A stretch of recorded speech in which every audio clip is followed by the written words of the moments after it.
inception, NITIE has delivered solutions to complex problems faced by businesses and has carved out a niche for itself as one of the several specialized programs. Today, we are fortunate to have amongst us a panel with both depth and breadth of knowledge and are conversant with every new progression in their respective fields. It gives me great pleasure to introduce our distinguished panel. We have amongst us today Mr. Robbert, Chief Marketing and Business Development Officer, Unilever Nutrition. Mr. Robbert is a passionate business-driven marketer with 20 plus years of FMCG experience across Europe and Africa. He's a strong believer of multifunctional teams delivering better results and has personally led and executed integrations and reorganizations on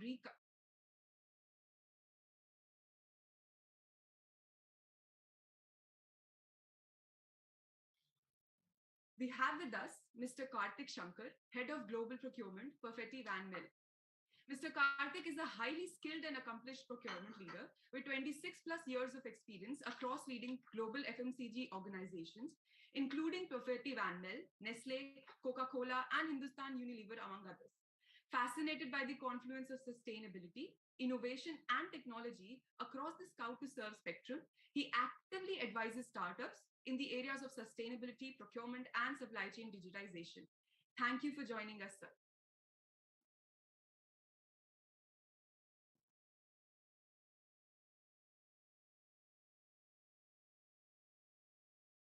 Roles in the IT domain. He's a goal-driven big picture thinker and one of the key team members in the winning of some of the largest deals of Tech Mahindra. He has a rich experience in contributing to evolving strategic vision, driving change and infusing new ideas leading to increased revenues. Also, I'm proud to mention that Mayank sir is a NITIE alum of batch 2008-2000. And thank you for joining with us. And last but not the least, we have with us Mr. Arjun Verma, Global Director of Strategic Capacity, currently responsible for global capacity and network management and supply chain resilience for Biodop's global supply chain. He has over 21 years of international experience in end-to-end supply chain and operating sales management across FMCG, healthcare, nutrition, retail, and petrochemical industries. Mr. Arjun is a passionate advocate of effective. Thank you very much. I first of all, you can say, pay my respect to all the visiting, and you can say, and here finalists, those who are attending this one, and they are also going to deliver their valuable opinion.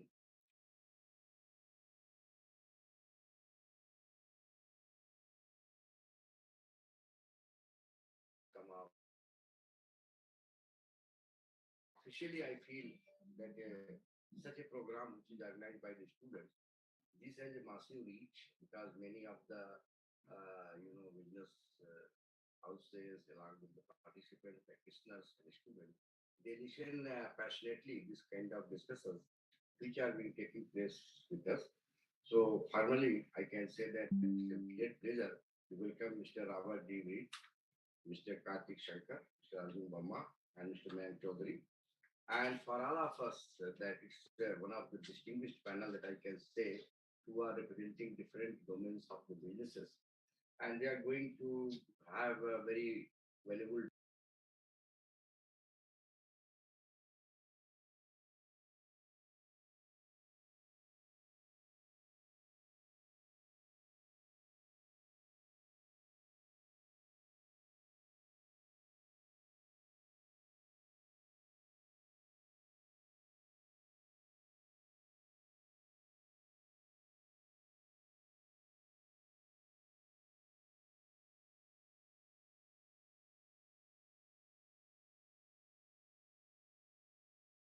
to learn from the kind of your wisdom as well as experience that you are having.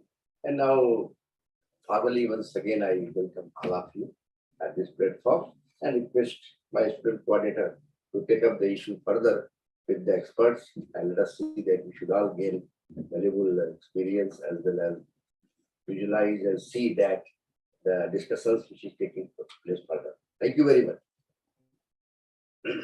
Thank you so much, sir.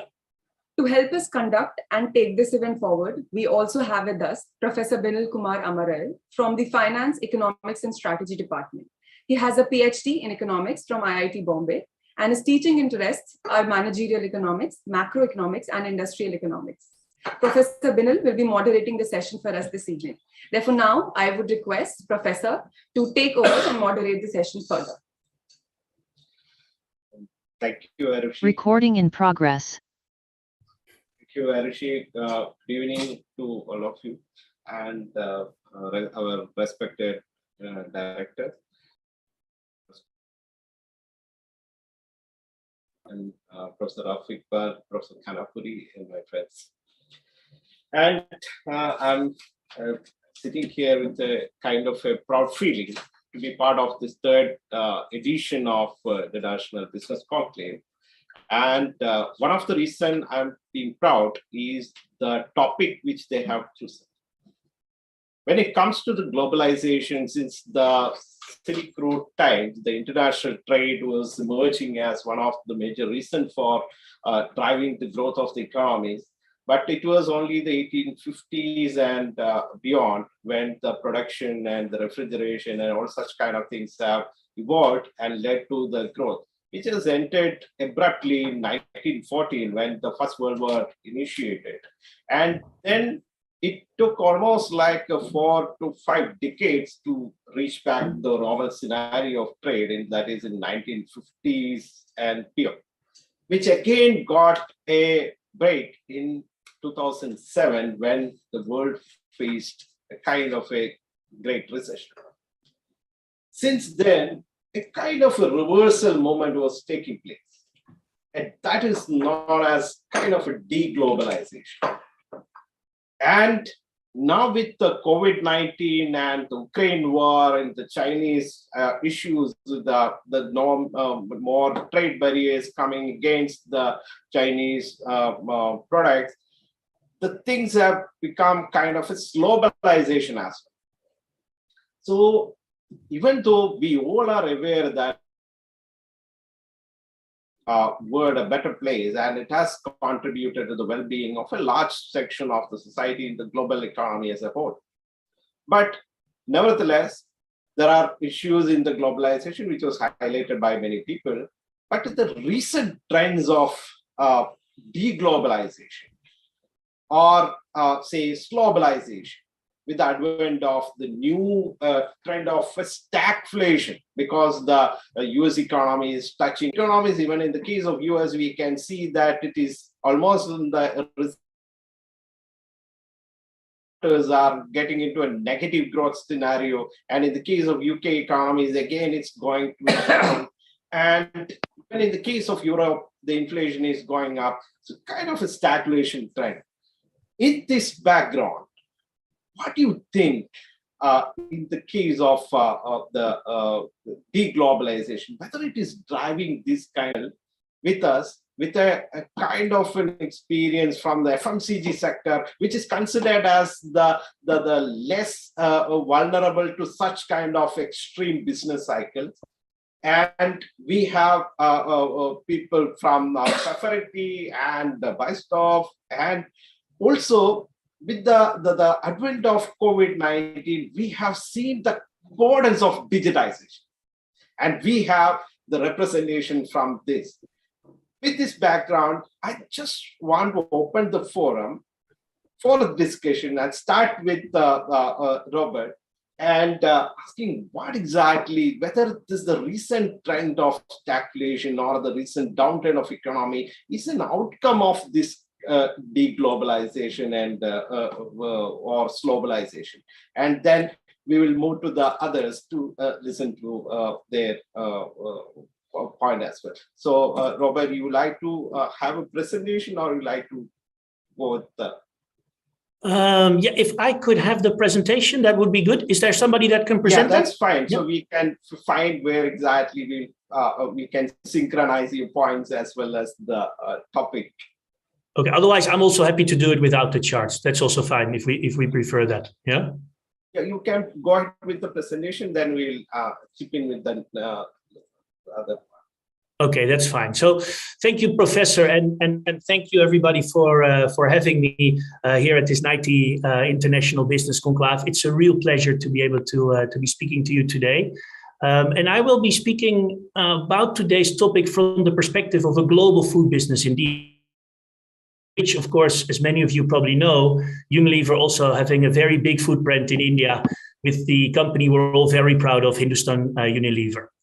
And if you can go to the next chart, I think that introduces the question indeed a bit in terms of global or local. And if that is the question, and yes, after years of globalization, the professor already referred to it, we see trends indeed towards localization, mainly caused by the pandemic, COVID-19 hitting the world hard, putting everybody into a lockdown, barriers or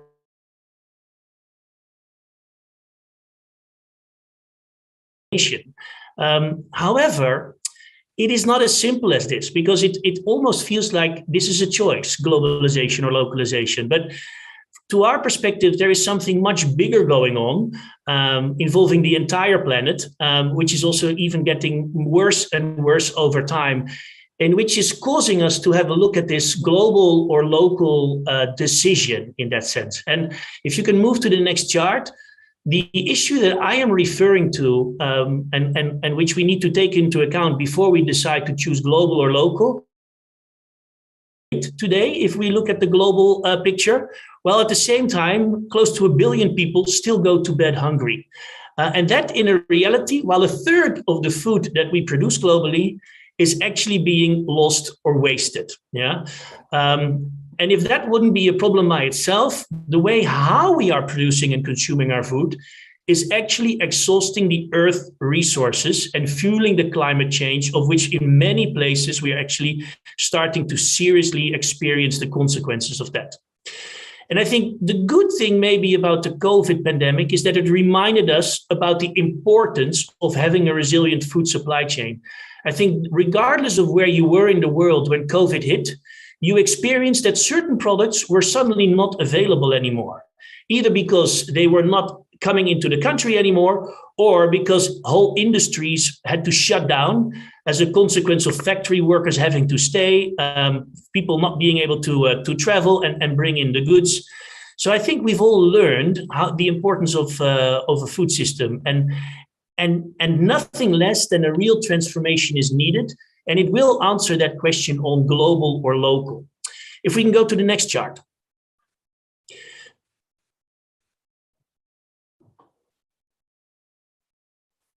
Next one. Yeah. So we believe that actually, what we need is a food resilience that requires not only global solutions or not only local solutions, but we need both in that sense. COVID has taught us that diversification of sources is more important than ever.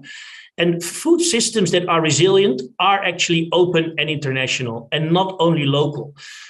Export control leads to stockpiling, it leads to food prices inflation, it leads to a negative impact for specifically poorer countries and consumers not being able to have access to affordable and nutritious food. So we need to have that cross-border resilience to build these robust food systems. And to ensure this, it's of utmost importance that we work together with all parties and all partners that are involved in the supply chain. Global supply chains allow companies like Unilever, like ourselves, to increase the supply of critical goods and to respond to ever-changing consumer needs. And we saw that in COVID, when we were able to actually call on our wider supply chain to indeed ensure that we were providing food in all places of the world by making fast choices in terms of where to source our ingredients towards, and to also amend our recipes that we were using so that we could continue to provide food in all the places of the world. And learning from COVID, we have started to further increase our end-to-end resilience, focusing really on making sure that we've got sufficient raw and pack supply and alternatives in those cases that certain supply chains get blocked, whether it is for climate change reasons, whether it is for trade reasons, or whether it is for pandemics like we faced with COVID. We have put safety of our people above our capacity because, of course, we've put people in preventive quarantine where needed and employed more people to ensure we had the continuity of our operation. If we then go to the next chart. In order to build that resistant food system that I've been talking about, with Unilever, we've made some very strong commitments, which will be open and measured. Because we feel, with a big player that we are in the food system, we have a responsibility to be a force for good in food, as we call it, and to help shape a global food system that is fair and accessible to each and every one. There are 5 key areas where we focus on and use our brands to help consumers transition towards healthier diets, to reduce the environmental impact of the food chain, and ultimately move towards a healthy and fairer food system. And we've made clear quantitative public commitments on how we do that, and we've communicated that last year. So we've set a sales target of $1 billion to be derived from plant-based foods in the next 5 to 7 years, which helps us to significantly reduce greenhouse gas emissions by helping people to transfer to a more plant-based diet. Maybe not so much the issue in India at the moment, but certainly in many parts of the Western world, we're eating way too much animal protein, which is having a consequence on the greenhouse gases. At the same time, we want to double the number of products that contribute to positive nutrition. We do this by what we call in stimulating future 50 foods. These are foods that are good for people and for the planet, and by doing fortification, so adding nutrition to our products. We have made a commitment in decreasing food loss and waste in our own supply chain, but also in the entire value chain, so that we have less food waste and more food actually landing on the plates. And we continue to lower calories, salt, sugar, saturated fat, so that we ensure that consumers have a healthy diet going forward. Now, you said I mentioned 5, but the last, and that's pointed in the middle, is what I want to focus on for right now. We also need to make sure that we grow foods in ways that we can sustain, restore, and regenerate nature. Simply put, we need more regenerative agriculture. And why do we need that? If we go to the next chart. As I said, the food system is broken and we need to fix it. Existing agricultural practices have a massive impact on the planet and output from the land. 30% of the current greenhouse gases globally come from agriculture. Food is the #1 user of water and the number 1 cause of drought, and is also the #1 cause of species and soil loss. So if we want to answer, do we need a global or a local value chain? We need one that actually addresses these issues, and it's a combination of both. Because only if we are able to tackle that, we're able to get the right kind of input costs with fertilizers, with materials needed, so that we can tackle these causes. Maybe better to put, if we can watch a short video that explains what we do with our Hellmann's brand and soybean farmers and how we're driving regenerative agriculture. If you can please play the video.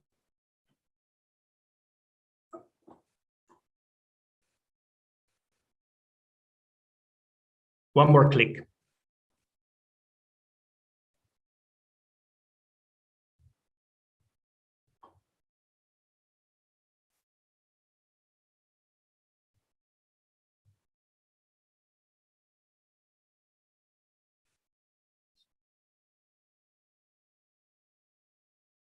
I think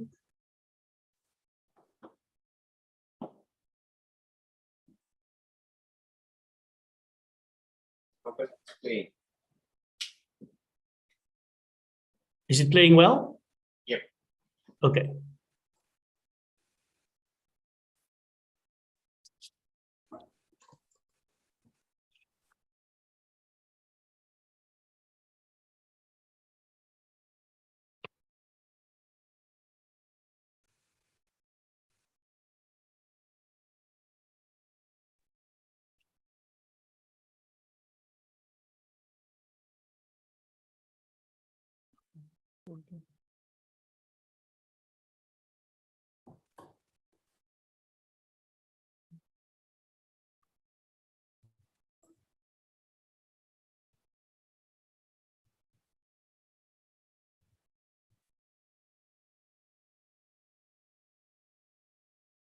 Tell me when it's completed.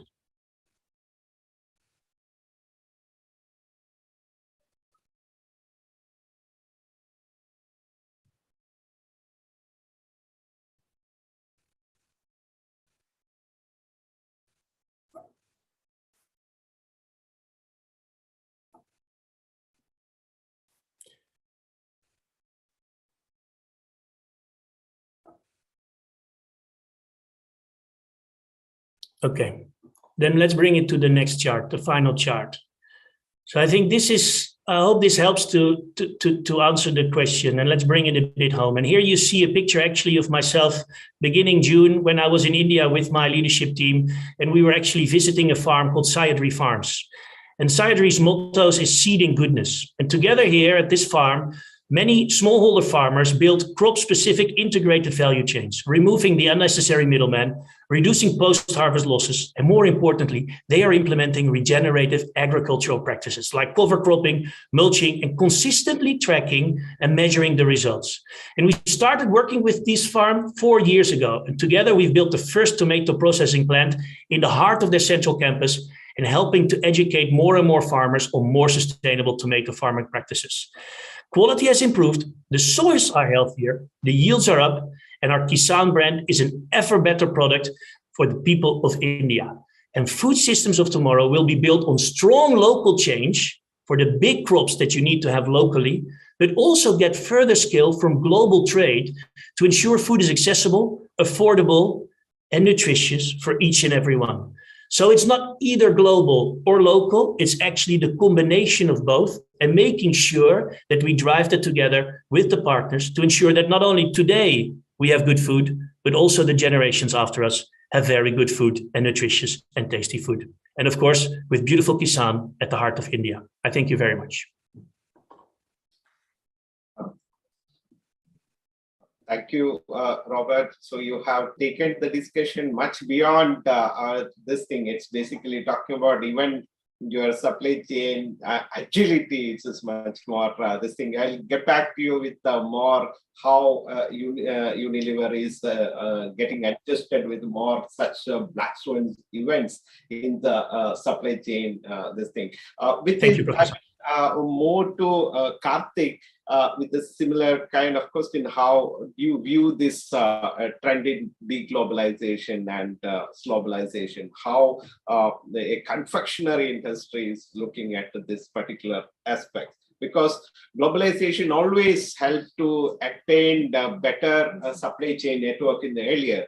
But how the companies are adjusting the scenario with the deglobalization, or as Robbert has put, more localization of things. Yes, Kartik.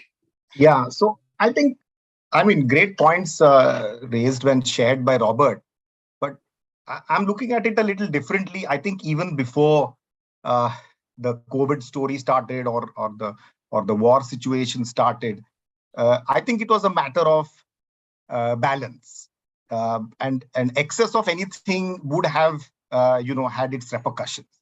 So at some point, I think every organization must have gone through the fact that, hey, my supply chain is super lean.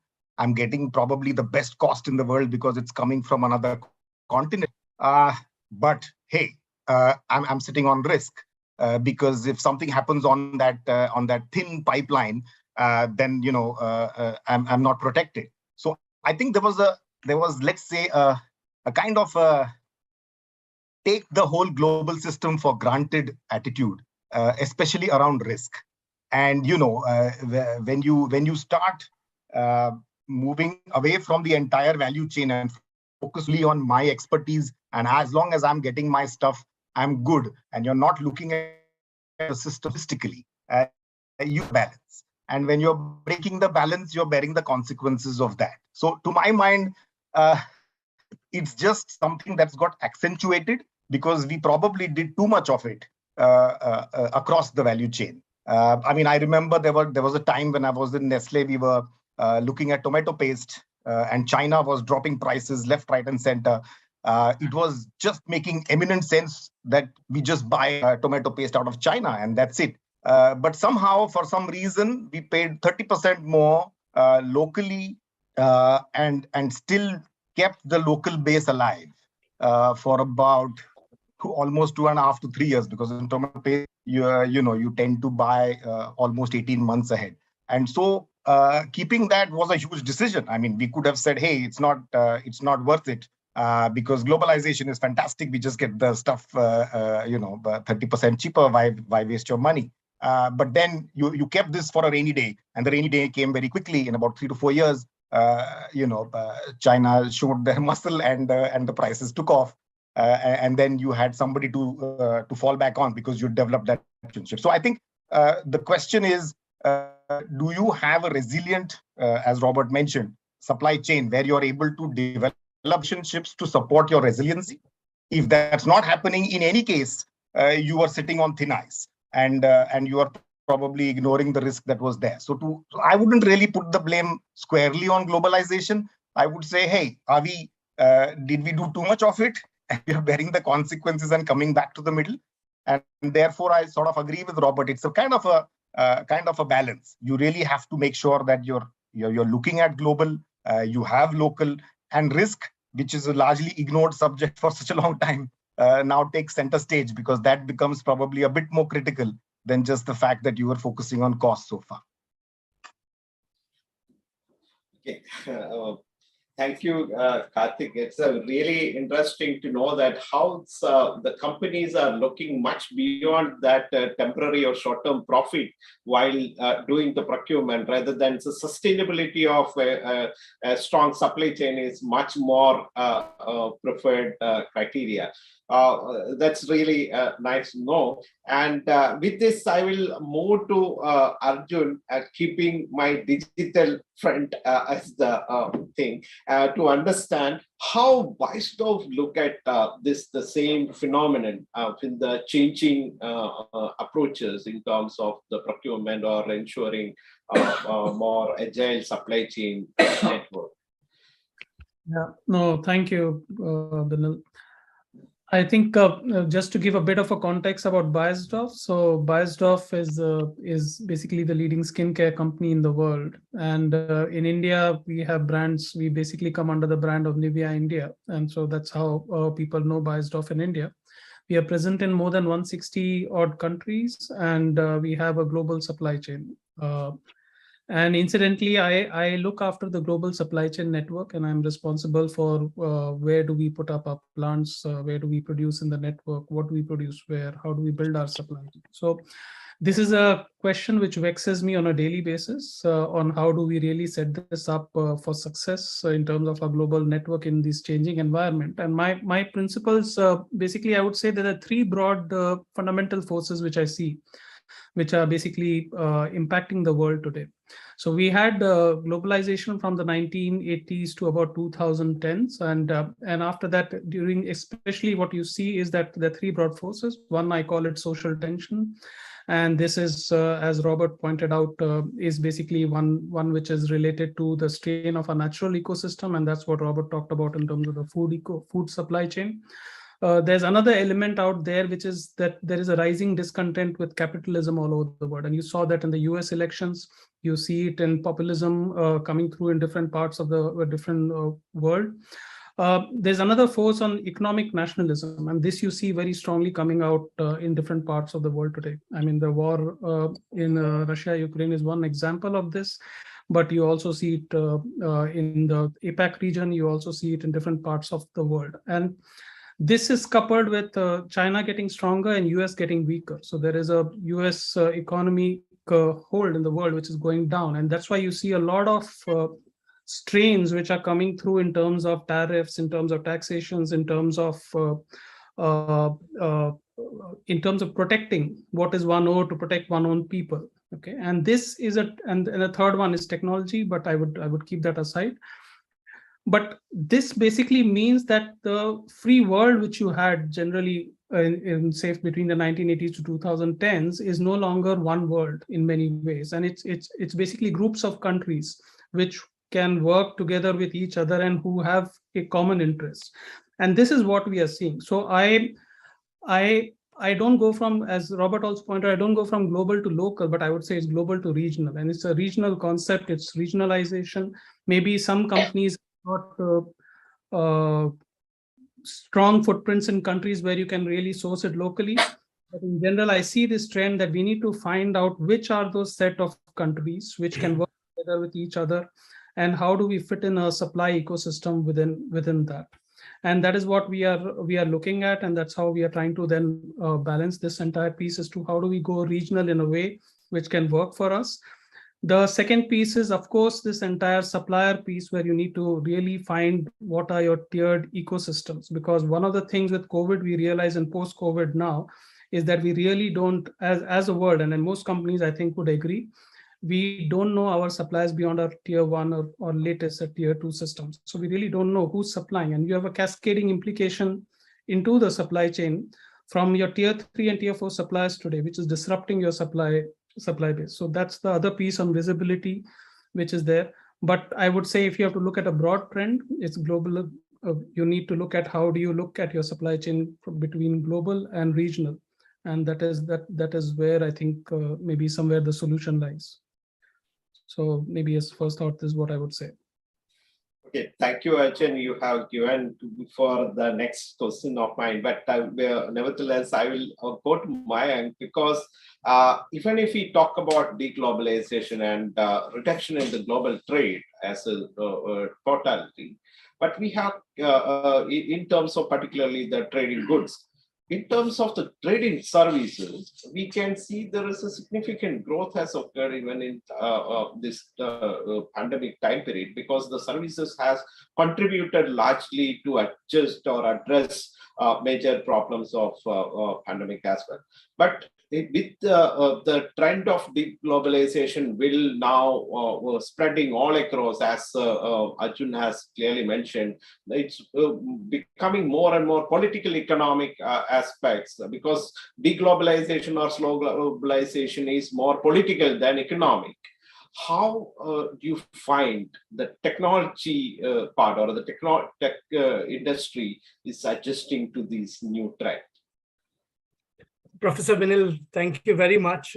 I would rather simplify that with a statement that whether it is the fear of change or fear of strangers, that's the best word to put across, because for centuries, the belief had always been that national wealth was created when the work was done in country, performed within the nation, and that led to the growth of the economy. Protectionist policies came in, trying to cover up. Radical thought processes came in trying to protect this across. But technology has been the biggest disruptor. I mean, I'm sure all of you would have come across, there's a very famous joke that who created the biggest digital disruption on this planet? Was it the CEO, was it the CFO, or was it COVID-19? Of course, COVID-19 enhanced the speed of adoption. And the simplest example is we are on a platform today. If technology was not at the forefront of it, things would have not taken shape. I represent a services industry on the technology side. Human capital is the most important aspect that we have. Of course, in a world up until I would say 2008, when the famous subprime crisis happened, we were looking at the world as a free open village. Robbert alluded to the fact that the robust supply chain in terms of human capital for us was a free flow movement. Now, what I see from the Slowbalization perspective, I have summed it from my thought process as 8 key impacts that creates into a technology-based service industry. It has an economic impact. What I mean by economic impact is that with the lack of cooperation evolving with the help of the protectionist policies defined by government, you will have a limitation on the free human capital movement, and thus change of ideas and thought processes will tend to get limited, which is not a very great sign. The second is obviously the social impact. We have seen, we heard it from Kartik as well as Arjun on the economies of standards of living. The communist policies are taking over a lot of aspects there, so it has an impact. We all know that political impact is getting created because of this. You have a human capital that could drive things across the globe during the times of pandemic. There was no barrier at all defined. But now, if you have these protectionist policy taking care, technology, in spite of being the biggest disruptor, will tend to take a side step because of this. It further leads to decline in technology, which pains me the most, because in the emerging markets, the potentials of collaborative outcome is far more than the developed market. Developed markets of Europe or Americas have reached a pinnacle, but the emerging markets are bringing in a lot of disruptive ideas, which is very much important for the entire world to collaboratively come up when we're talking about the scientific advancements. Obviously, Robbert very well alluded to the environmental impact it has. We are proud of the fact that we are one of the most sustainable technologies company across the globe. But then it has a very strong cohesion that is built on. We all talk about women empowerment. As a company, we take pride in having a workforce, which is now almost 40% of women workforce. Now, if you again bring in a lot of challenges around that, that vision that we see will have a challenge. And last but not the least, environment is something that we all have to be conscious of, because at the end of the day, the beautiful summed up slide from Robbert said, there is only one planet. Whether it is food supply chain, whether it is technology supply chain, at the end of the day, there is one planet. So I believe that the phenomena and the points that I have spoken about needs to be considered in the wider perspective of an inclusive growth. That will be my initial thoughts, Professor Vinay. Thank you, Mayank. You have given enough cues in terms of taking the discussion, because as you rightly told, COVID-19 created a phobia which is known as nosophobia, because when we are in crowd, you will get infected with the COVID. But xenophobia, which is the fear of strangers or foreigners, it is the outcome which is coming in with the deglobalization. So these phobias, how, as you rightly told, will have serious implications on the business or economies as a whole. Why do the companies or multinationals or the economies as a whole are moving towards this kind of deglobalization, even if there is a significant economic implication?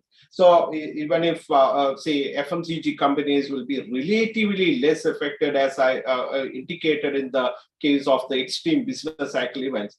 But still, let me view from a Robbert point of view, why the economies or the multinational companies are going for this kind of localization. It's just the supply chain perspective, or it's more to cater to the changes in the perception of the people, or the more means aligning with the political standpoint of the local areas? Yeah, I think it's a good question. It's a combination of many of these factors. So if you take the example of Kisan and you know, so of course, you know, there would potentially be cheaper sources of tomatoes outside of India. Yeah.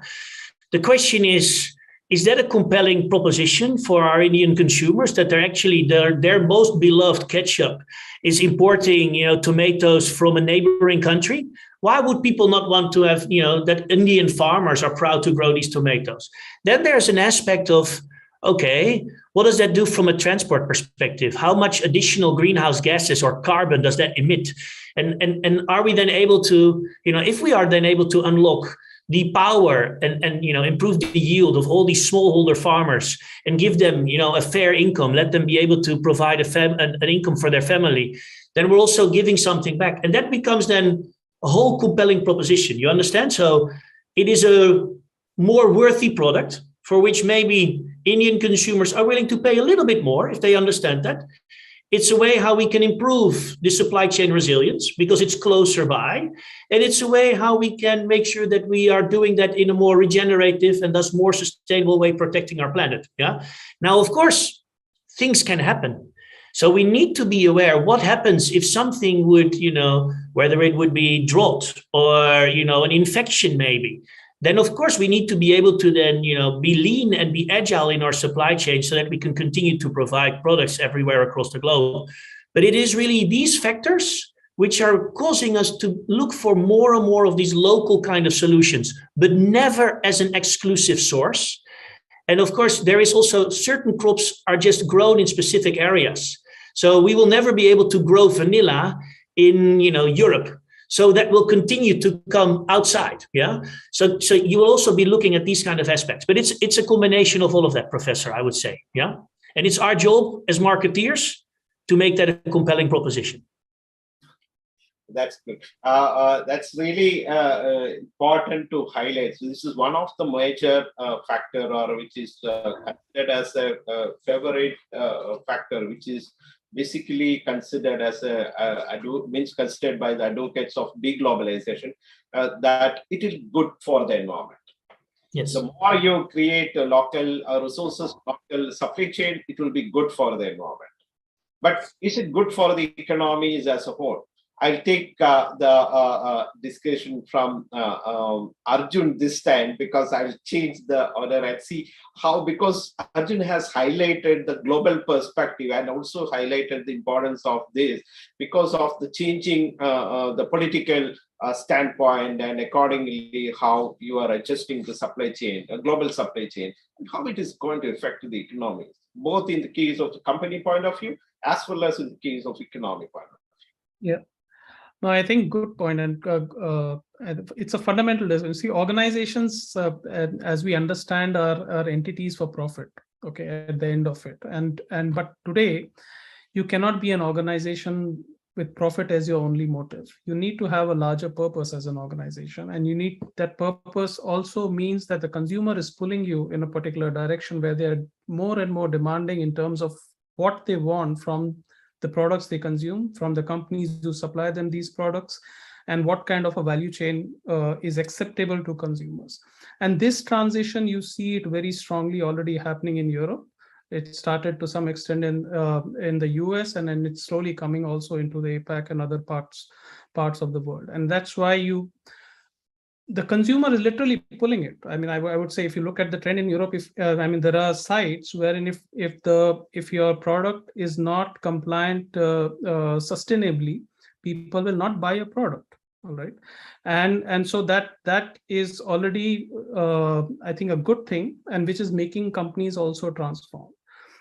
Along with this, what we are also seeing out here is that the need to be able to supply the product to consumer in a highly disruptive environment, because the environment today, if you look at it, is, I mean, the amount of disruptions are nearly 4x or 5x of what we were seeing 2 years back generally in the global value chain. So you need to also protect your supply to be able to provide your product to the consumers, to be able to sustain a business in the right way. And so these two elements make companies also see what is the right business model and what is the right value chain model which will work for us in both these parameters: sustainability in terms of resilience, in terms of generating the profit which we need, and then generating the top line. And I think the considerations remain the same. The way of doing it is changing because the macro environment is changing, and companies are adapting towards that. And that is what is leading to what is the right model, whether now globalization was the right model up to a certain point in time, but now other considerations are becoming important, and the companies are transitioning with this change. So it's a push and a pull. So some companies may take one step forward on their own, but they may be pulled in some other directions. But at the end of it, I think it's the world which is there's a dance which is going on, and the dance is pulling the responses and the right responses from the organization. And the organizations which take the right steps at the right time, I guess, will survive. I mean, that's the natural order. Okay, that's again, we are bringing back to the sustainability part in the larger point of view.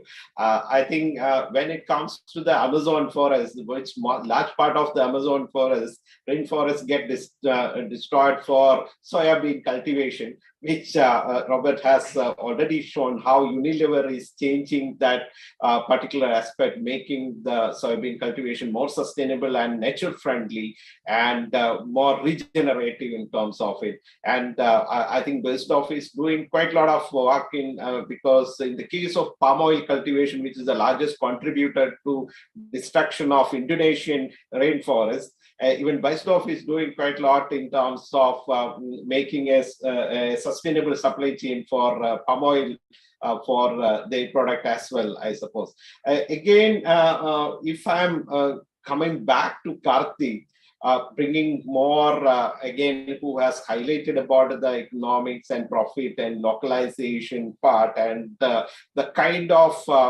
the threaten or threatening being done by closing the Nord Stream pipe by say Russia or the Gazprom in the pretext of maintenance, or in the case of increasing prices by Chinese companies. how do you look at this new trend? How the companies will accommodate this new building more resilient supply chain with local resources? How do you view that from the point of view of cost and the economic or balance sheet of the point of view, if you're looking at from that perspective? Wow, no, that's always been a great challenge, because I think the processes of getting to a comfort zone are very easy. In the sense, hey, I need to get this formulation. I'm getting it from my global technology partner. There's a supplier already doing this. Bring it in. And so over time, you tend to not have a holistic view of how do you want to manage the supply chain for a particular product. And as I was saying in my first piece, that if you have not looked at tier 2, tier 3, as well as the entire value chain of how you're going to sustainably supply, you're going to suddenly feel the pinch when economic disruptions happen.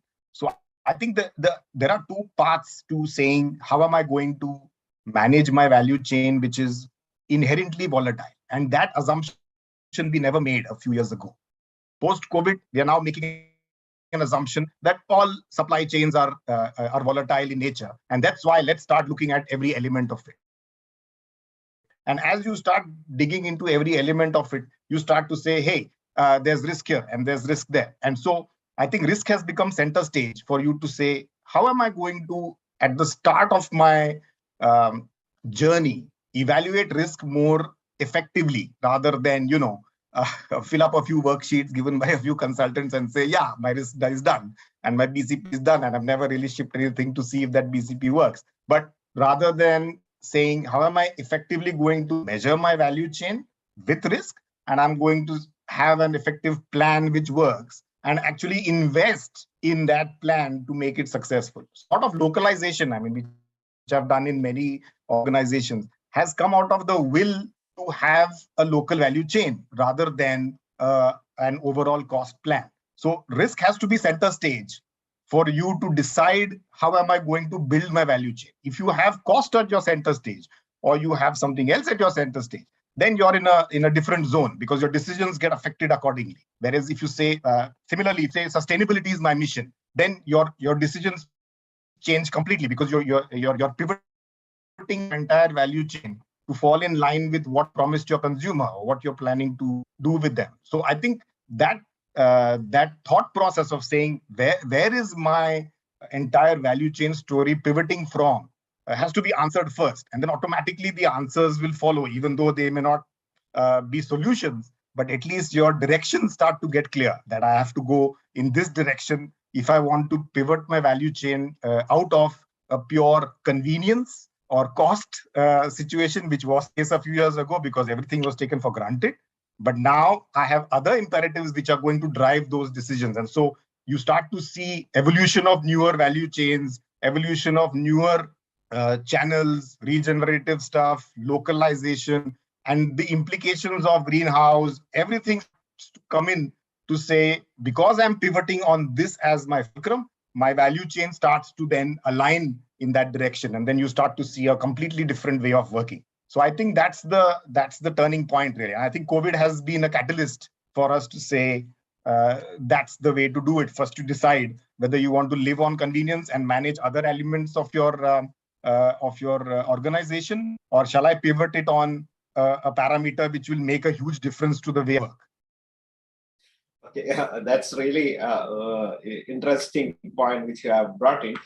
We were talking about the cost initial stages of the trade, and it is considered as a major driver for all this globalization. If you're looking at the US economy, when the labor costs were increasing, they have shifted their production bases to Mexico, then later to China. And now it is being spread. Now, what exactly happening? The new terms are coming in with the latest scenario, that is reshoring and friendshoring. Because with Ukraine war, before Ukraine war, it was reshoring, when with the Ukraine war, it is friendshoring. So this is a major trend which is coming in. With this, I will go to Mayank, because Indian IT companies or tech companies are those companies who have got larger benefit with this kind of offshoring and all such kind of thing, as well as the global trade. How do you view this change? Whether, as you rightly told, certain countries still requires certain technology transfer. If this kind of friendshoring or kind of deglobalization trend, how it is going to affect the kind of a growth which should be coming into these emerging economies? So how do you view this? Very good question, Professor Binil. See, I'll give you the relevance of Europe as a continent. We have something called as EU, and we had Brexit. So EU got split into two parts, basically. Now, within EU itself as well, if I look at data residency in countries, earlier we were happy within EU, but now there are countries who are particular of having those data specific in those respective countries. And that is where the point of having the local manpower skills comes into effect. If you look at the hyperscalers of the world, they have been building country-specific data centers for hosting these data. Now, what happens is there was a situation where offshoring was the trend. It was the go-to trend and phenomena for good old 2 decades. Now, all these giant IT services companies are looking at investing big time, into nearshoring. So proximity of those countries which may potentially provide low-cost labor, but are within the defined remit of the geography, as well as even there are a bunch of customers who are willing to spend that extra buck in order to have the quality delivered.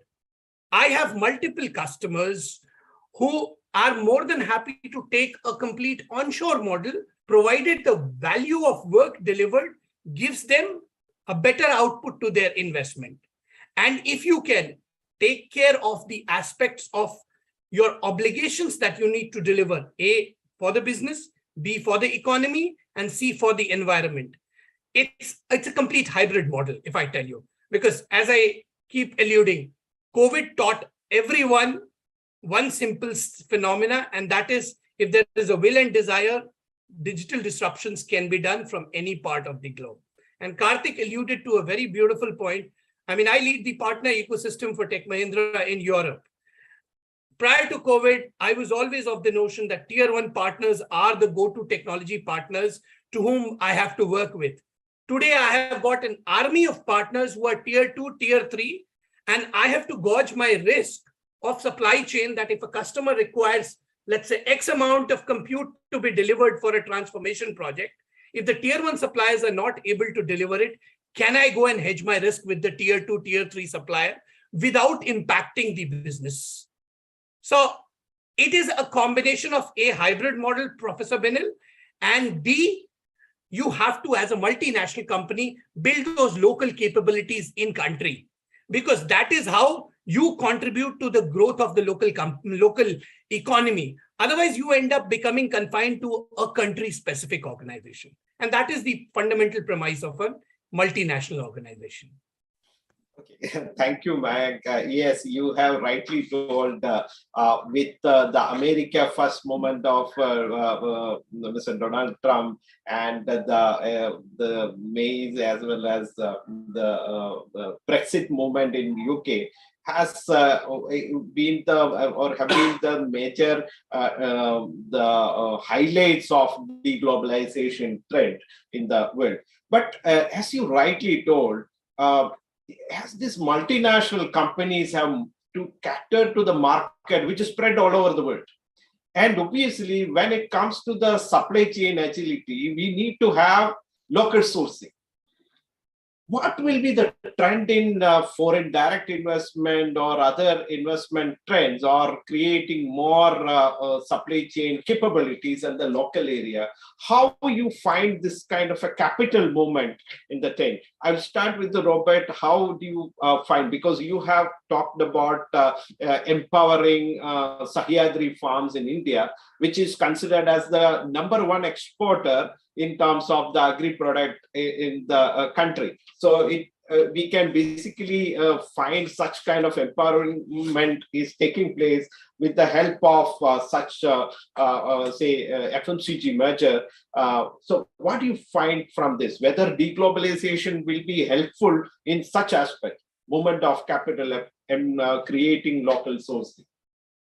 Look, I think a resilient chain requires agility, right? So I think it's very vulnerable if you are dependent on one customer or one source of business. So it makes a lot of sense for these farmers to be a collective. It makes a lot of sense for them to have more than one off-taker and more than, for instance, only Unilever in that sense. So I think it builds to their resilience to be able to count on the expertise of a Unilever or another big FMCG, but also have other customers in their chain that in the case that Unilever will force or will experience a hiccup, they are able to actually, tap into other customers to make sure that their offtake continues, etc.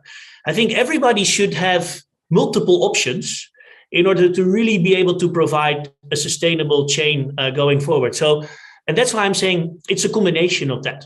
And I do believe that there is more and more consumer demand for localization, for more sustainable propositions, but there will also be a necessity to be able to tap into global chains in order to make sure that all the goods are available at competitive prices at any given moment, whatever is happening in the world. And the situation with Russia also suddenly caused people to then reconsider, we need to find different kind of solutions. So I think the best value chain is designed to be agile, and that requires to have a strong local print, but also being able to access a global market for the moments that there are, disruptions. So that would be my view on that, Professor. I hope that's helpful. Yes. So the agility and resilience get incorporated or inculcated into the supply chain network which we're developing locally. That's a very great point. If I take the point to Kartik, because apart from the FMCG, the confectionery market is also something which has got the major benefit from the globalization. We can see people get accustomed with the global confectioneries these days in the local market. And how do you view this particular point from that perspective in terms of the local or localization of the global supply chain? As I was saying, I think it's always been an ongoing let's say process, because in the confectionery market, agility is everything. The kind of products that we have to churn out and the kind of products that you have to take out as soon as we get a signal that it's not working, and the speed at which we have to then respond to things that happen both on a local basis and on a global basis is quite a crazy pace. I mean, it's actually, after coming to Perfetti, I've realized it's not an FMCG, it's VFMCG. So it's really a lightning speed that you need. And so trying to respond to this kind of a supply chain requires that kind of agility. And this agility simply cannot happen with a longer value chain. You can plan in advance, and you can have these buffers in place to take care of implications. But when you are trying to be agile at local level, you simply cannot afford the kind of planning buffers that you need to sustain reliable supply. So you can't have both. You have to decide whether you want to be super agile, and therefore you have to have a blend of how am I going to have a supply chain that can respond quickly, or you have to say I'm going to have a value chain that is long and has implications, and therefore I have to sacrifice some of my agility because I'm getting other benefits out of it. So if you're again, as I said, you have to decide what's the field, what's the sport, and what are the skills that you need. And if those skills require you to be agile, then it's usually fait accompli that localization is already part of the mix. Yes, globalization gives you benefits. So then the story actually transforms itself on its head. You say, I want to be agile, So my value chain has to be local.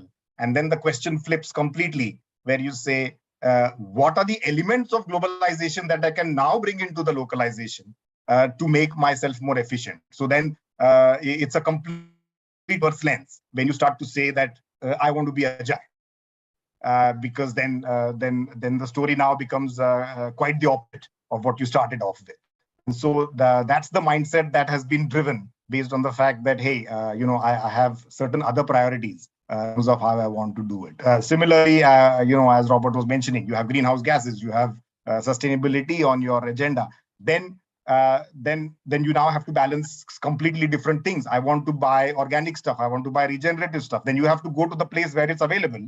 And then you are not asking many questions about, is this going to impact my agility or not? Because then your value chain has to now manage that distance to make it happen, because that's your promise to your consumer. And so, you really have to slice your value chain into saying, what am I achieving and what am I giving to the consumer, and where is my pivot on this? And then automatically the answers come in terms of saying which is the direction that you really want to go. Thank you, Kartik. It's a really interesting one, because if you're looking at capacity building at a local level, particularly in terms of the sourcing, because you have to make sure that the product is available at your local manufacturing thing in order to cater to the local demand. Earlier, we used to move the products from which was manufactured in some other place and move to the other market and used to sell. Now, when we are reducing it and making it more deglobalized thing, so earlier we were actually afraid of we will have less FTAs, less technology transfer, which is taking place. But now, with your viewpoint, it is a kind of an opposite moment. It will be sometimes good for certain local economies, which was not having such kind of capacity. So if I move the question straight to Arjun, looking at a global supply chain manager, looking at a local supply chain manager, because we have to make sure that when the Ukraine war started, the sunflower oil was not available. Almost 70% of the sunflower oil is completely gone out of the world market. And suddenly palm oil has become one of the costliest products in the world. And how, so if you're looking at such perspective, it will have a significant impact on based of kind of thing, which will be depending such kind of resources. So it makes very important or imperative for you to look at and develop such kind of capacity at a local level, rather than depending on how to adjust such kind of shop. Because when we talked about black swan in the earlier phase, it was only having swans, because for us swan means white. Then the black swan came. Now it's the black swans everywhere. What we have to plan, because we are talking about risk aversion, when the risk just earlier it was an outlier, now it is a part of the game. How do you, from that particular point of view, say from a global supply chain manager to adjust to a local one? Yeah, maybe just to give an example, in India, we set up our production unit in 2015, which was our first plant in India for making manufacturing Nivea, because earlier we used to all manufacture a lot of our products in Europe, but we did it not at a time when it made financial sense, if you look at really the maths behind it, but we did it because out of the conviction out of the India market, and that this is somewhere where we need agility and where for the long term it makes right business sense. Also from the perspective at that point in time, to some extent, of trying to hedge ourselves as a backup in terms of we have multiple sites producing the same particular stuff. But you're right. I mean, you do not. What we are trying to do now is we started a global supply chain resilience program about 2.5, 3 years back within our organization, and we are now looking at our products in terms of which are our core products, which really we need to safeguard, where we need multiple sites manufacturing across the globe, where we want to always have a backup if things go down somewhere. And that is what has accelerated. So if you look at supply chain design, this entire principle of continuous supply chain design, which is catching on today, this is exactly what we have been trying to practice now for about 3 years, and where we look at cost, but then we start layering other aspects in terms of agility, in terms of resilience, in terms of sustainability as decision criteria. And we take many a times exception decisions, which are not based on cost, but at the same time, it's based on other parameters in terms of where we fit in production centers and produce our products across the globe. And this has accelerated over the last 2-3 years. And we are now trying to do it not only with our production centers, but also with our suppliers. So what Robbert was talking about was basically self-sustaining supply ecosystems. That is what he's in a large way referring to. And this is what we are trying to build up at different parts of the world. So for Americas, then you need to look at it not only from your own production setup, but also from a supplier ecosystem, which is a material supply ecosystem, servicing that so that disruptions are minimized. Certain things like the sunflower piece, which you talk about, these are global issues because they are produced, sunflower, also palm oil, they're produced in certain parts of the world.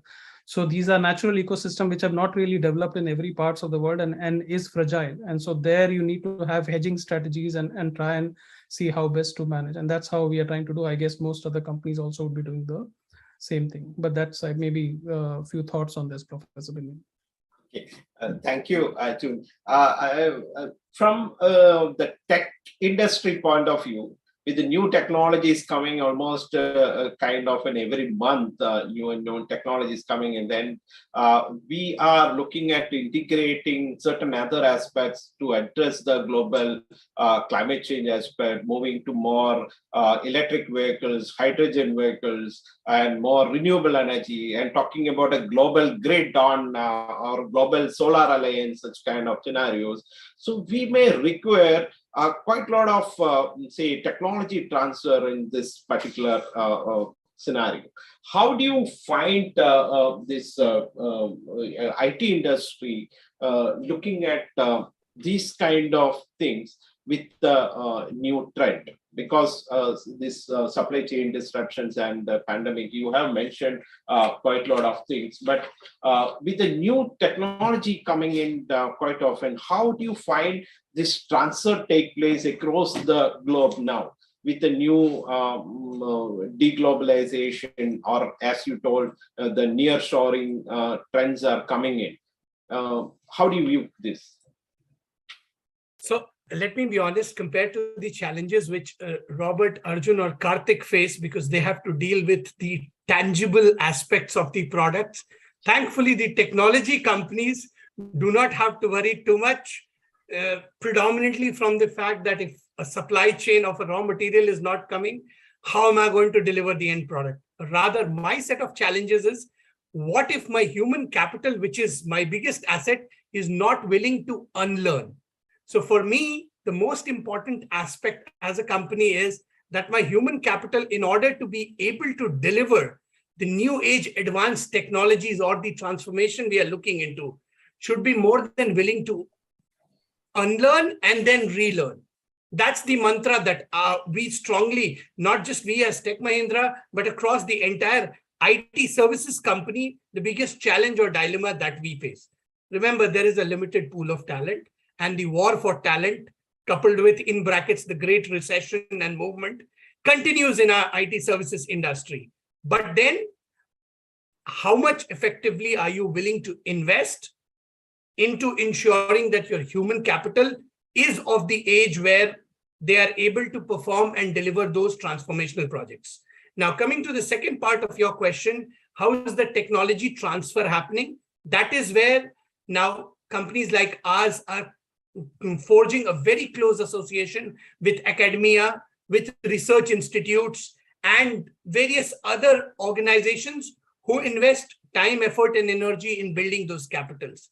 If the partnership is strong, and if you have hedged your risk appropriately, what I mean by hedging your risk, not just limiting your partnerships with these organizations in a particular geo, but rapidly expanding across both the developed as well as the developing market, I think you would have done justice to your thought process of being able to deliver into a sustainable and impactful transformational outcome. What is very interesting to note here is, today, a lot of my customers are actually looking and asking me, when I respond to their ask, a technology that you're bringing in into the ecosystem, how sustainable is it? How much of energy efficiency or environmental impact is that technology actually creating? So these have become very important parameters for us to be able to successfully deliver. And yes, if I have to sum it up, I would say my biggest challenge as a company still continues to be able to have my human capital relearn more quickly and more effectively to be able to deliver a seamless outcome. That'll be my thought. Professor, may I build on that? I think, even for the food industry in which we are, which sometimes sounds, as if there is no innovation or technology, it's completely the opposite. We need technology firms to help us to reach that more sustainable supply chain. Yeah. As an example, we're working with a company called Orbit Insight, and they are helping us to use geotechnology to indeed be able to trace where our palm oil comes from. And the moment we see that the companies, the farmers that we use are actually, moving into deforestation, we're able to address it because we have satellites in the sky that are able to track that and trace that. And it makes it very tangible. And that would only be possible if you're working closely with these tech companies to actually be able to monitor and to control that. Because the only way how we can come to more sustainable supply chains is indeed by embracing technology and using that, even on a local small farmer scale, and with that bringing the good between the global technology and local farming in that sense. Yeah. That's Thank you, Robert. Thank you, Robert, for bringing that point. Sorry, Professor, I'm just taking 30 more seconds. Extending the example which Robert gave, we have a lot of customers who practice this, what we call the farm to fork using blockchain. You can actually track right from the moment the crop has gone from production to your plate that it has been served. All the elements can easily be tracked. And this is what today both the customers as well as the end consumers are looking into.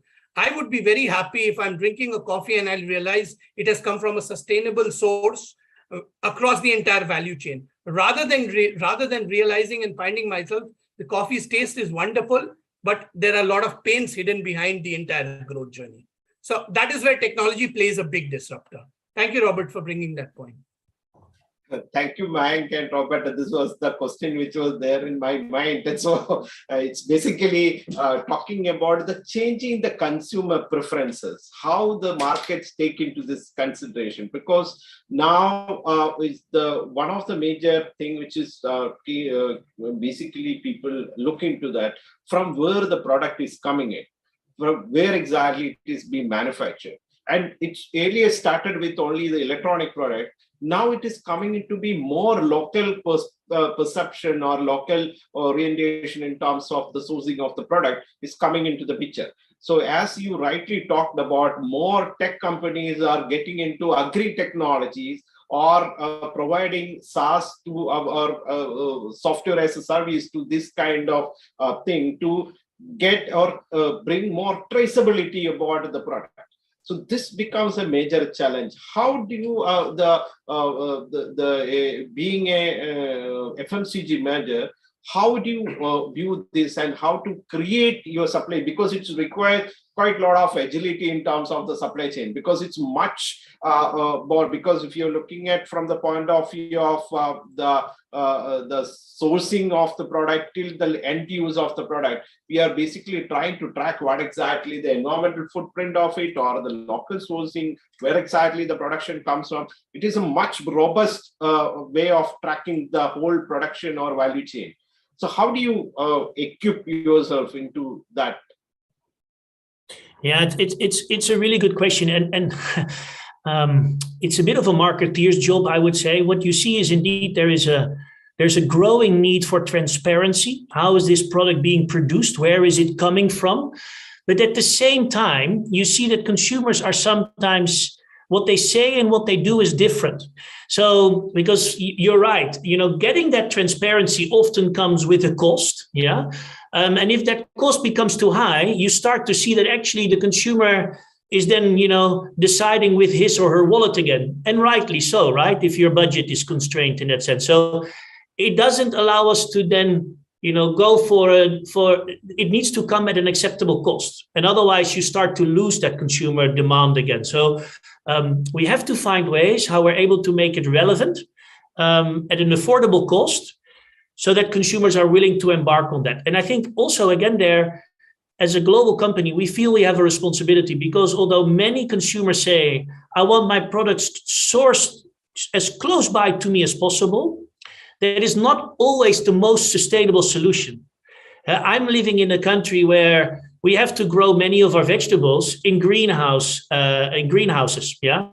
If that then comes with a lot of energy consumption, you should question yourself, why not grow it 1,000 or 2,000 kilometers further south, where it's open to grow in the air? We don't need to heat it, etc. So we also have to take these things into equation and then explain to consumers that there might be a romantic idea, but the rationalization idea is actually the better, more sustainable and more desirable product. So it's a bit of that combination, Professor, where we have to make sure that we give that traceability at an acceptable cost, but we also give the real story, and do not only go for the marketing opportunity if it actually goes against what we're trying to do to protect the earth.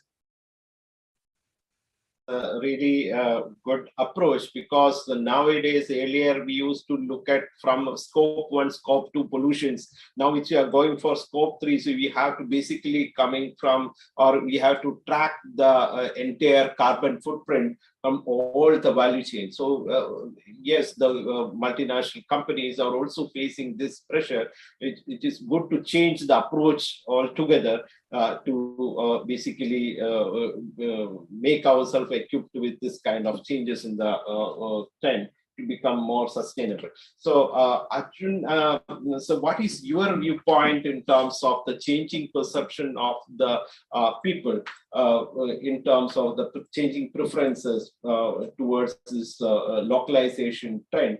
As you rightly told about, means you have started a new manufacturing system or place in India.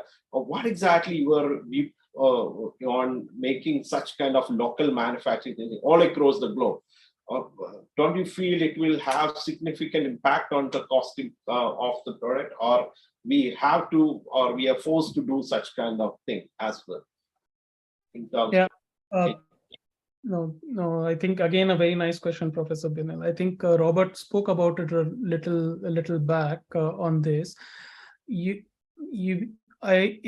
It depends on the product, okay, and it depends on the consumer and what is it that the consumer is willing to pay, I guess. And consumer, for some products they're willing to pay a certain amount, for certain others and a certain quality, they're different kind of consumers. So depending on that is what we try to do. What are the products that we get it closer to the markets? What are the products that we keep it far away, but maybe produced in a more exclusive way, maybe produced with much with a different set of benefits, which the consumer is then willing to pay the cost for it. Of course, keeping all these other ancillary considerations in mind. So it depends on the product. It depends on our commitment. We as a company have one of the boldest commitments, especially you are alluding to scope 1, 2, 3 emissions, and globally we have really made a very bold program and bold commitment that by 2025 we will be at a certain place on that.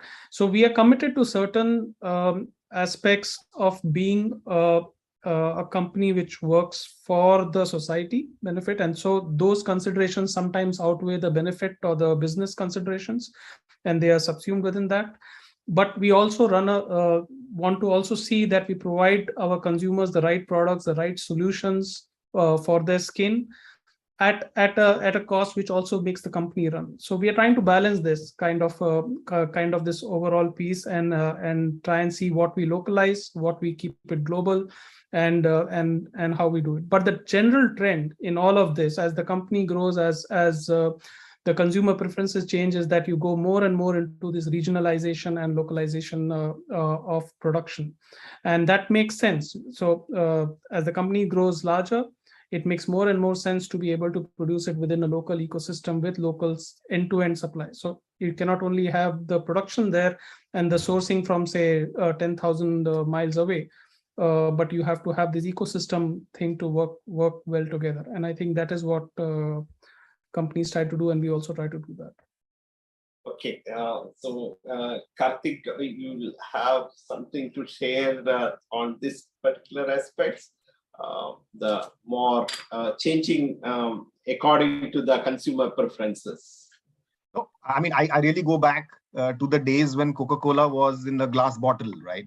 And when you used to plan that, it was quite amazing because you really didn't have to think too much about demand planning, right? Whatever the consumer drank today was going back in the evening to the factory, and that was getting produced and coming back again. So if the preferences for the, let's say, localized consumer was let's say a thumbs up, then automatically more thumbs up was getting produced and the value chain was adjusting.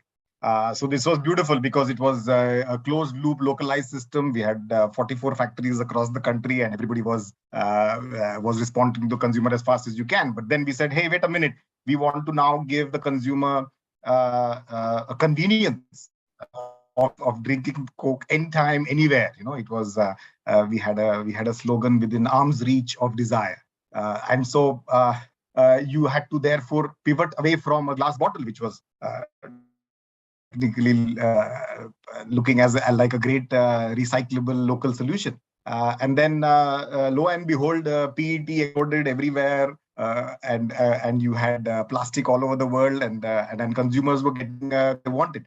And so it brings you back to the real question: what's the story, and what's the pivot on which you're really making this whole premise? At a point in time, you wanted to understand the consumer's demand and respond very quickly. At another point in time, you wanted to expand that profile and say, if a consumer thinks of Coke, he should get it. Now you're saying, hey, this is the reality somewhere in between. We're going glass bottles in many markets. I've seen, especially Europe, glass is coming back into vogue and so on.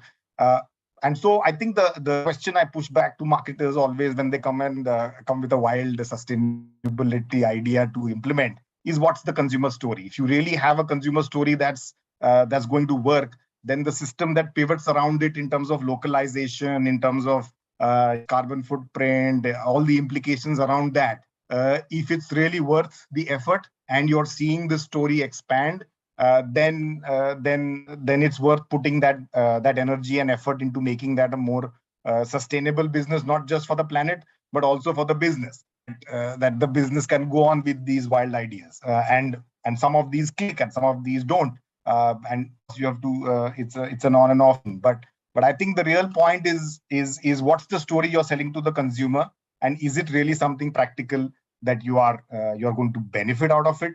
In fact, the whole ecosystem is going to benefit out of it, and then you're then pivoting the entire value chain to move in that direction. So I think that's where the real answer is, as to what's the story. And if the story makes sense and the story is powerful enough, then automatically then your actions then go in that direction.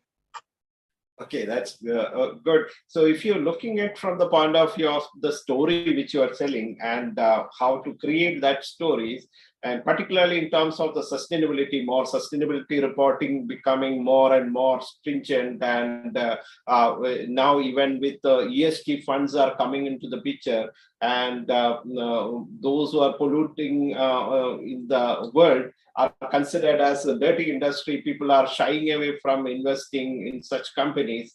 I think the companies will change the kind of approaches and become more and more sustainable, and the agility will be coupled with the sustainability altogether. So with this, I will go back to Mayank and look at this aspects from an IT industry, because in the latest scenario, when we talked about cryptocurrencies, it is considered as a kind of a technology marvel in terms of the technology which they are using in security and the transaction modes and all such kind of thing. But in terms of the carbon footprint, it is considered as one of the most dangerous aspects. But Ethereum has changed its approach from proof of work to proof of stake, which has considered to reduce the overall energy consumption almost like more than 99% of the current state. So what do you think about the tech industry becoming more and more sustainable into this particular aspect? Because the world is moving towards, are becoming more conscious about the global warming, the climate change, because such events are increasing day by day. Because one fine day, some alarmists will be coming for a tornado or a storm. The things are completely disrupting. So the industries need to be more adapting to the climate change, or need to be more for climate friendly approaches. How do you view this particular aspects? The simple answer, Professor Binil, is we don't have an option. We have to look into it. It's as simple and straightforward. I mean, if you look at Gartner's prediction, Gartner predicts that in 2022, the technology industry, both across services as well as technology, the anticipated or forecasted is the better word, spend is going to be in the tune of 4.5 trillion US dollars. Now, you would be surprised, of that, almost 20 to 30% of them have a straight linkage to the fact that what is your carbon footprint as either a technology vendor or a system integrator you are generating. Are you creating a sustainable source? I mean, to give you a data point, large transformational projects that are happening across the globe. Today, one of the key parameters of decision-making rests on the fact that how much is the impact that you're going to create on all the sustainable aspects.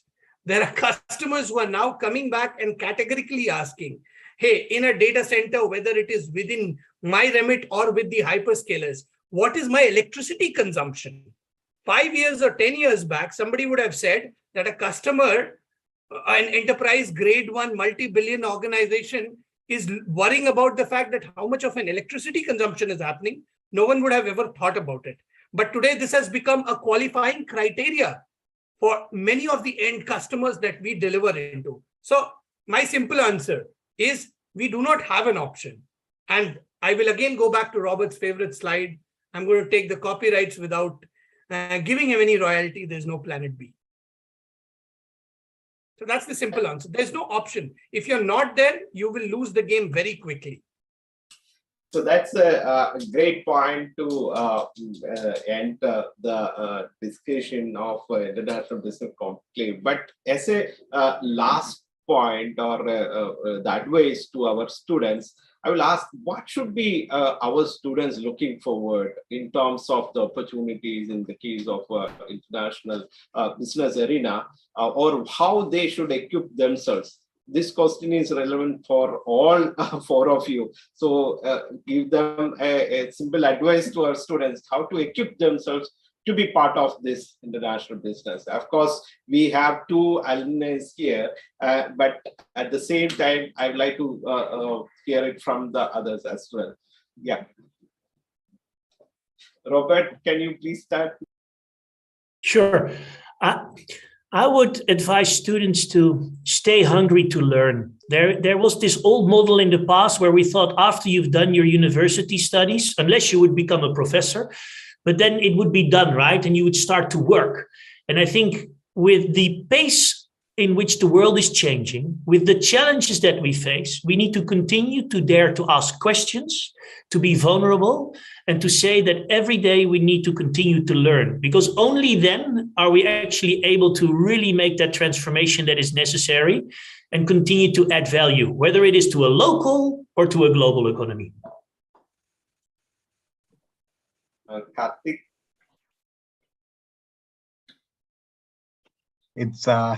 It's very difficult to advise students who are already tech savvy and deep into learning. So it's to my mind, I think the biggest thing you need to unlearn or learn when you get out of university is humility. You really need to be aware that the world outside is going to teach you many more lessons, and what you've learned is probably already irrelevant. I think if you have that kind of a mindset when you're leaving university, you're already set for success, because it's really amoeboic, the kind of learning that you have to have, and you have to really adapt on a huge scale. I mean, the kind of adaptation that we had to do, I think it's going to multiply by 10. So I don't envy the students coming out now, but I think the challenge is going to be much more, let's say, entertaining. So I think they should really be ready to enjoy the ride. Thank you, Arjun. Yeah, no, I would echo what Robbert and Kartik said. I think it's a fantastic time. I mean, in business, there's no better time than when at present, where people are really needed to steer in this kind of complex situation and environment. So it's a great time to come out.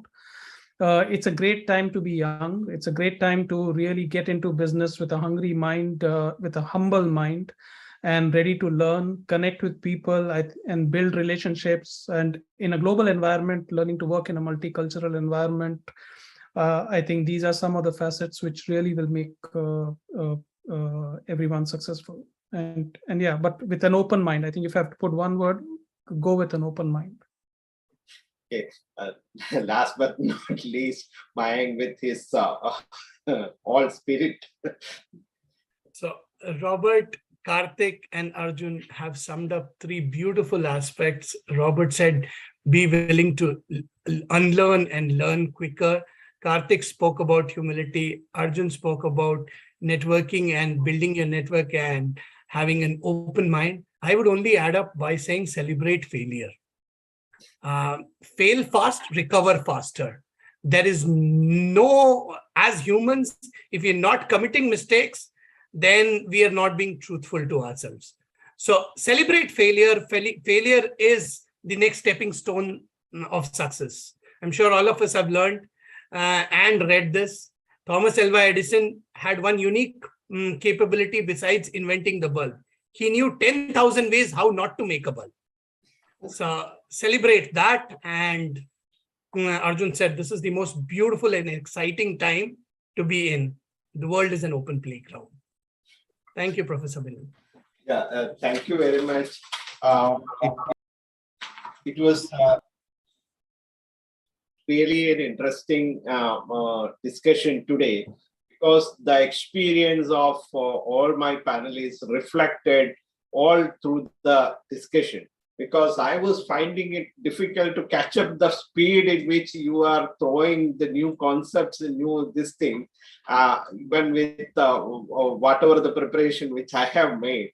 So it was really interesting to know that that how the new world order is changing and how the business are accommodating the new order with the changing world scenario, the changing the approach of globalization to deglobalization or slowbalization, how the business basically create kind of an agile system to accommodate such changes in the economic approaches. And it is also interesting to know that the sustainability becomes a very important aspect these days in the whole business. As Robbert has beautifully put it in one slide, there is no planet B. We have to think about our own planet and accommodate it in our business strategy to be agile at the same time sustainable. Thank you very much. And you have made our day really beautiful and informative. And thank you very much. I think now I will pass on to Arushi to take it forward. Thank you, sir. It was indeed an enriching experience listening to all of you. I would like to thank all the panel members for their valuable insights, and I would also like to thank Professor Binal for seamlessly moderating the session. I would now request our Dean Student Affairs, Professor Rauf Iqbal, to share his thoughts on today's engaging session. Good evening from India. Good evening, sir. Good evening. So today I have got 4 very beautiful and interesting quotes from 4 of you. Really, I like those quotes, and I'm sure the students will like it and they will practice it rather. The Robbert says that stay hungry to learn. It's really required. You should be hungry, because that is what the very purpose of NITIE Avartan. Because here, this is a NITIE Avartan is the annual fest for the students in which they get to learn from the experts like you. And that is how they remain hungry throughout the years to learn from you. Thank you so much, Robert. Very for the nice quote. Kartik says that unlearn to learn, to get many lessons. It's very much required. You have to unlearn, because at this stage, to grow further, you have to learn so many things, and many things you have to unlearn. Thank you so much, Kartik. Very nicely you have quoted it. Arjun says that it's a great time to be young, because young mind captures many things, almost everything, right? And great time to be young, to learn in multicultural environment in open mind.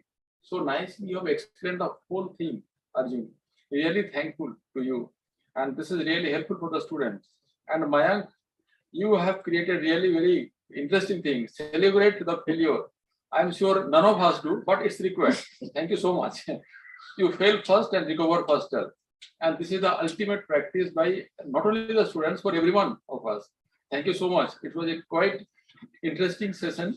And I was hoping that this session should continue for a long time, but because there is a time limit, and hope to listen from you in future again and again.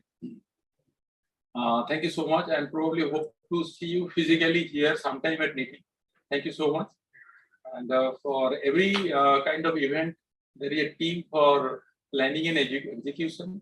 And my sincere thanks and gratitude to our respected director, Professor Manoj Kumar Tiwari sir, for his all-out support for such kind of events. So my sincere thanks to him, and our deans, Professor Vivekan Khanapuri, for his continuous guidance whenever it is required. And of course, Professor Binil, excellent moderation, the full marks, maybe 110 on 100. So that we can say. Thank you so much, Professor Binil, and the team here, the Prerana team for this NITIE Avartan. So there are a couple of so many students. They normally attend their classes in the morning before the Avartan from 9 to 5:30.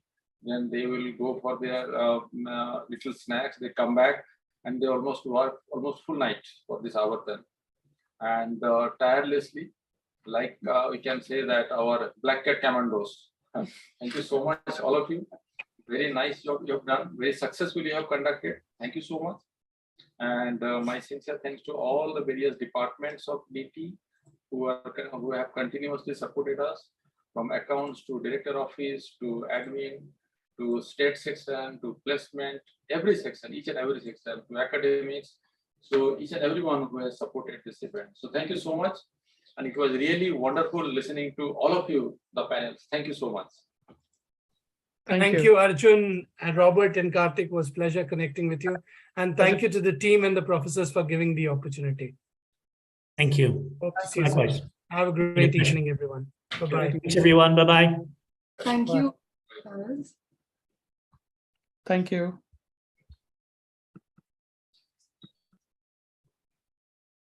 Thank you. What's up?